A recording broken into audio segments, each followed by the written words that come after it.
नमस्कार साथियों, यह है पेज नेटवर्क। मैं हूं प्रदीप हुंडो। आशा करता हूं कि आप सब ठीक होंगे, सब कुशल होंगे। आज मैं एक कहानी सुनाने जा रहा हूं। पहले मैं कहानी सुनाऊंगा, इसके बाद मैं बताऊंगा कि मैं ये कहानी क्यों सुनाने जा रहा हूं। आज 25 जून 2025 है। ये घटना है 25 जून 1975 की, जब इंदिरा गांधी जी ने इमरजेंसी डिक्लेयर की, आपातकालीन स्थिति की घोषणा की थी। जब सुबह हम 26 जनवरी को नींद से उठे तो आकाशवाणी ही होता था। आकाशवाणी पर ही समाचार आया कि भारत पूरे देश में आपातकाल की स्थिति घोषित की गई है, जिसमें लोगों के पर पाबंदी लगा दी गई। जुलूस, जलसे, प्रोटेस्ट, यहाँ तक कि आर्टिकल 14 को भी सस्पेंड किया गया। और उस दौरान हमारे एक पूजनीय संत थे, विनोबा भावे जी। तो उन्होंने कहा था यह अनुशासन का पर्व है। मैं ये नहीं कहना चाहता हूँ कि वो डर गए तो इसलिए कहा।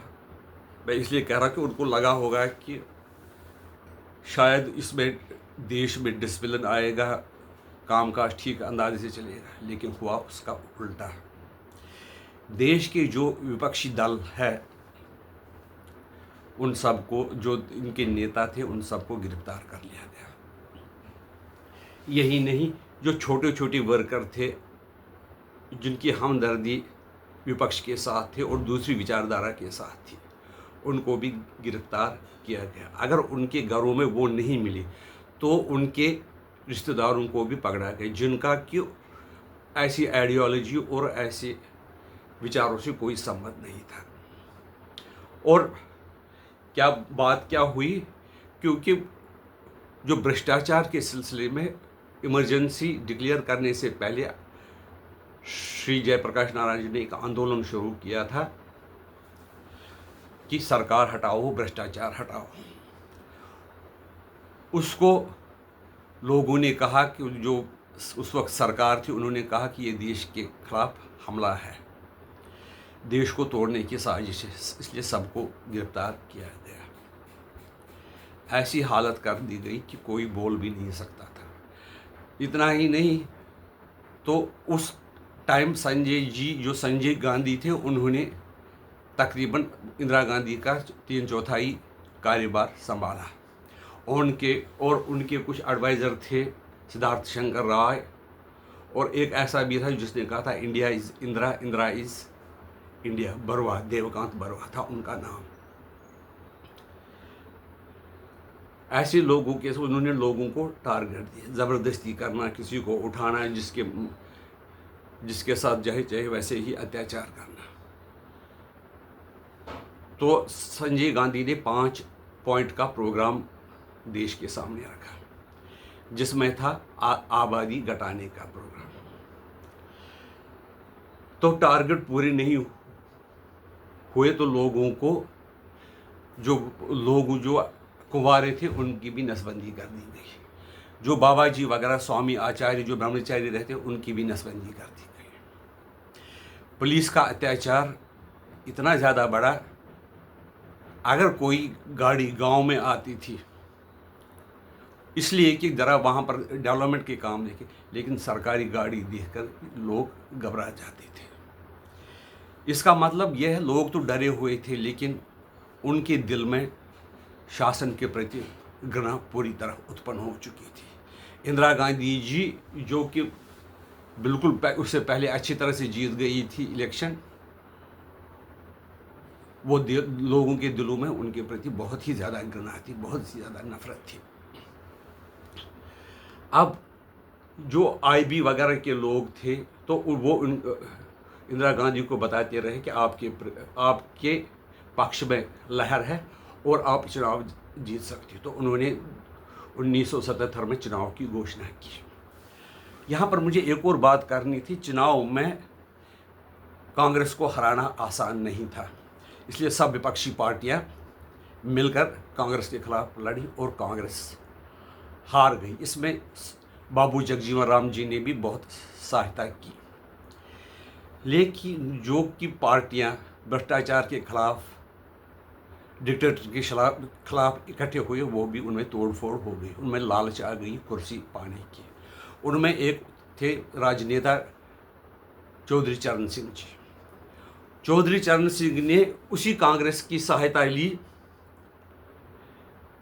जिसने उनको 19 महीने के लिए जेल रखा था, क्योंकि बहुत सारे लोगों को, हज़ारों लोगों को जेलों में रखा गया था। पता नहीं कई लोगों को अत्याचार करके मार भी दिया भी होगा। इस सिलसिले में मैं ये बात बीच में बताना भूल गया है कि आरएसएस और जमात इस्लामी पर भी पाबंदी लगा दी गई थी, कि उन्होंने कहा कि ये देश सेकुलर है और सेकुलर शब्द का ये कॉन्स्टिट्यूशन में इंसर्ट किया गया वर्ड। और दूसरी बात है, जबकि 5 साल इलेक्शन होने वाले थे तो इंदिरा गांधी जी ने पार्लियामेंट को 6 साल का कर दिया। 6 साल पार्लियामेंट करके उन्होंने कोई जो आर्टिकल थे उनको सस्पेंड किया। एवं मेरे ख्याल में राइट टू लिव, जिंदा रहने का जो अधिकार है, उसको भी ख़त्म कर दिया गया था। राइट टू एजुकेशन ख़त्म, सस्पेंड कर दिया गया। और ये फिर मामला कोर्ट में चला गया। कोर्ट में मामला जाने के कारण सुप्रीम कोर्ट ने भी उसको सही माना है, क्योंकि जो अब कहते हैं कि सुप्रीम कोर्ट फैसले क्या दे रहा है, तो उस टाइम भी ऐसे ही फैसले दिए गए थे जो कि कॉन्स्टिट्यूशन की जो बेसिक स्ट्रक्चर है उसके विरुद्ध थे। बात दरअसल यहाँ पर एक और रह गई थी कि जब वो पिछला चुनाव लड़ी थी, 71 का चुनाव लड़ी थी बांग्लादेश स्थापित करने के बाद, तो उसमें उनके खिलाफ राजनारायण ने एक कोर्ट में एक अर्जी दी थी, पिटिशन दी थी, उनका अनफेयर प्रैक्टिसेस, जो कि मतलब जो चुनाव के तरीके होते उसमें कोई चुनाव आयोग ने कुछ सिस्टम बनाया था, उसमें उन्होंने सरकारी, जो इंदिरा गांधी ने, उन्होंने सरकारी ये जो मुलाजिमों का साथ लिया था। उनके जो इस इलेक्शन को जस्टिस जगमोहन लाल सिन्हा ने क्वाश कर दिया, उनको रद्द कर दिया कि इनका इलेक्शन सही नहीं है। और उनको कहा भी गया था, यार तुम इंदिरा गांधी के साथ टक्कर ले रहे हो तो तुम्हें बहुत ही हानि पहुंचा दी जाएगी। लेकिन उसने कहा कि मैं, चाहे कोई जज क्या भी करे, मैं अपने फैसले पर, जो सच्चाई है मैं उस पर ही फैसला करूँगा। तो कानून में इस तरह से परिवर्तन किया गया जिसमें यह कहा गया कि प्राइम मिनिस्टर के खिलाफ कोई रिट दायर नहीं की जा सकती है, और वो उस केस पे भी लागू हो गया। आईबी के लोगों ने इंदिरा गांधी को बाद में इंफॉर्मेशन दी कि आपके पक्ष में माहौल है, आप इलेक्शन की घोषणा कर दो। इलेक्शन 77 में हुए, लेकिन इंदिरा गांधी इलेक्शन हार गई। हारने के दिन ही उसने राष्ट्रीय स्वयंसेवक संघ पर और जमात इस्लामी पर पाबंदी हटा दी। अगर वो सही होती तो वो क्यों हटाती? वो दूसरी सरकार का काम था देखना कि ये डिसीजन सही हुआ या नहीं हुआ।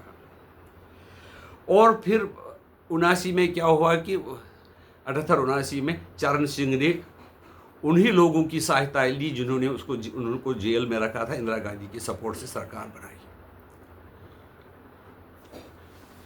और जो चंद्रशेखर था उन्होंने भी सरकार उनके ही सहायता से बनाई।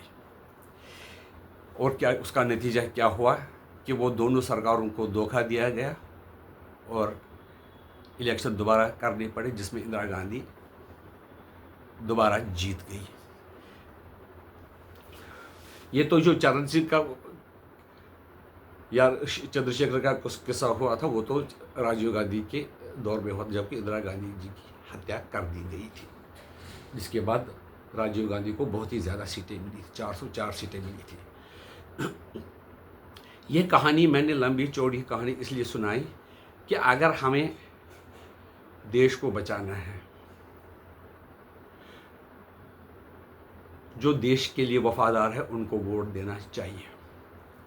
ऐसे लोगों को वोट देने से बचना चाहिए जो वोट के वफादार, जिनको देश की चिंता न होकर वोट की चिंता है। इसलिए उसी से हम डेमोक्रेसी को जो ये है और लोकतंत्र को और देश को बचा सकते हैं। आपसे पुनः ये निवेदन है कि आप ऐसे ही लोगों का हमेशा वोट करते